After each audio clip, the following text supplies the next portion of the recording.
warahmatullahi wabarakatuh. Saya Aisyah Fitria dengan NIM 230112339 dari Prodi Ilmu Pemerintahan kelas A Fakultas Ilmu Sosial dan Ilmu Politik.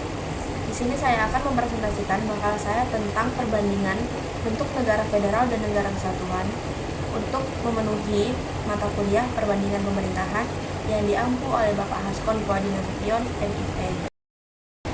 Nah, sebelum membandingkan bentuk negara, saya akan memberikan penjelasan tentang definisi negara.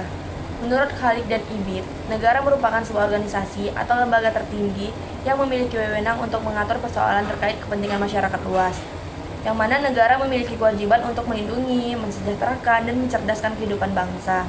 Kemudian, bentuk negara ini merupakan batas antara pendekatan sosiologis dan yuridis dalam memahami negara.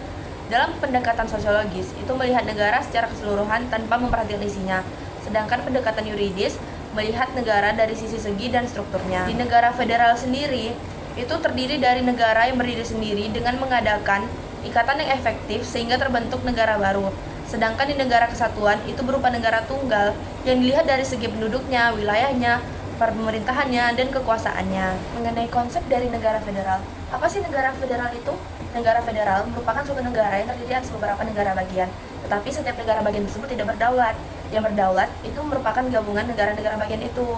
Nah, negara-negara bagian ini mempunyai kewenangan untuk membuat dan memiliki undang-undang sendiri, asalkan tidak bertentangan dengan undang-undang federal. Mengenai konsep dari negara kesatuan itu disebut juga dengan negara tunggal atau negara yang berdiri sendiri tanpa negara-negara bagian seperti halnya dengan negara federasi.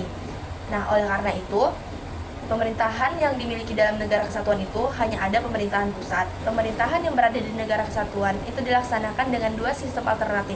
Yang pertama, sistem desentralisasi, dan yang kedua itu sistem sentralisasi. Selanjutnya itu adalah perbandingan bentuk negara federal dan negara kesatuan. Karakteristik bentuk federal itu sendiri, yang pertama, pembagian kekuasaan. Dari segi pembagian kekuasaannya dibagi antara pemerintah pusat dan pemerintahan daerah, dengan masing-masing memiliki wewenang yang jelas. Kedua, itu otonomi daerah. Daerah memiliki otonomi dalam mengatur urusan mereka sendiri, termasuk dalam pembuatan undang-undang lokal. Dan yang ketiga itu ada sistem keterwakilan, atau daerah memiliki perwakilan di bagian legislatif nasional yang memungkinkan suatu daerah itu terdengar di tingkat nasional. Karakteristik negara kesatuan itu, yang pertama, karakteristiknya adalah kekuasaan yang terpusat. Kekuasaan terpusat di pemerintahan pusat, dan pemerintah daerah memiliki wewenang yang terbatas. Selanjutnya itu kontrol pusat yang kuat. Pemerintah pusat memiliki kontrol yang lebih besar terhadap kebijakan dan administrasi di daerah. Yang ketiga, stabilitas melalui sentralisasi, yang mana stabilitas politik mengurangi potensi konflik antara daerah tetapi bisa mengabaikan kebutuhan lokal. Kemudian, negara yang menggunakan bentuk negara federal dan kesatuan. Saya menggunakan Australia sebagai contoh dari negara yang berbentuk federal dan Inggris sebagai contoh negara yang berbentuk kesatuan. Australia termasuk dari negara federal, dan itu dilihat dari mana?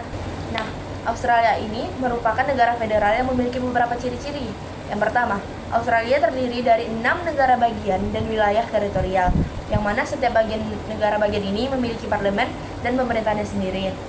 Kemudian, kekuasaan terbagi antara pemerintahan federal dan negara bagian. Terkait bentuk negara yang dimiliki negara Australia, yaitu bentuk negara federal, itu memiliki kelebihan dan kekurangan. Kelebihannya itu yang pertama, mengakomodasi suatu keragaman dan keunikan suatu wilayah atau daerah. Yang kedua, adanya penyebaran mengenai kekuasaan dan kewenangan antara pusat dan daerah. Yang ketiga, meningkatkan partisipasi politik rakyat. Sementara itu, kekurangannya, yang pertama, berpotensi munculnya raja-raja kecil di daerah yang tidak tersentuh oleh wilayah pusat. Yang kedua, kebijakan pusat dapat terganggu oleh adanya kepentingan pemimpin daerah. Yang ketiga, memberikan kesempatan ke semua provinsi negara serikat sebagai daerah otonom untuk menikmati hasil sumber daya alam daerahnya tanpa perlindungan undang-undang. Yang ketiga,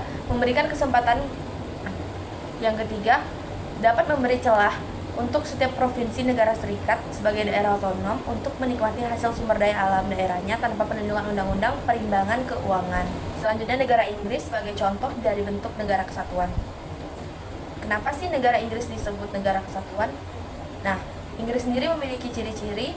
Yang pertama, memiliki sistem desentralisasi. Yang kedua, bentuk pemerintahan yang monarki.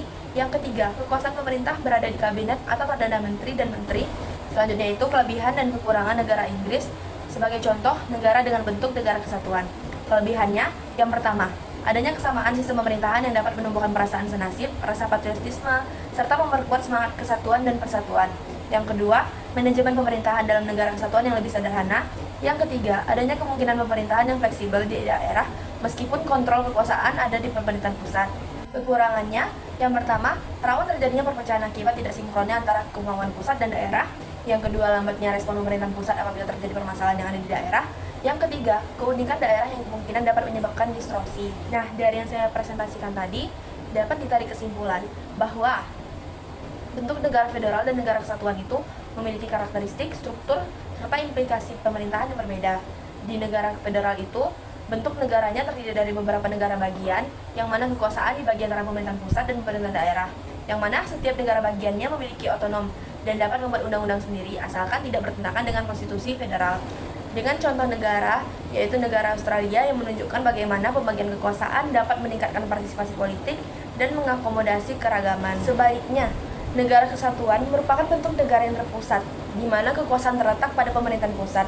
Dalam sistem ini, pemerintah daerah tidak memiliki kedaulatan dan hanya dapat menjalankan kewenangan yang diberikan oleh pemerintah pusat. Contoh negaranya yaitu Inggris, yang mana itu menunjukkan bagaimana kontrol pusat dapat menghasilkan manajemen pemerintah yang lebih sederhana meskipun menghadapi risiko ketidakpuasan daerah. Sekian yang dapat saya sampaikan. Apabila ada kesalahan mohon dimaafkan. Wassalamualaikum warahmatullahi wabarakatuh.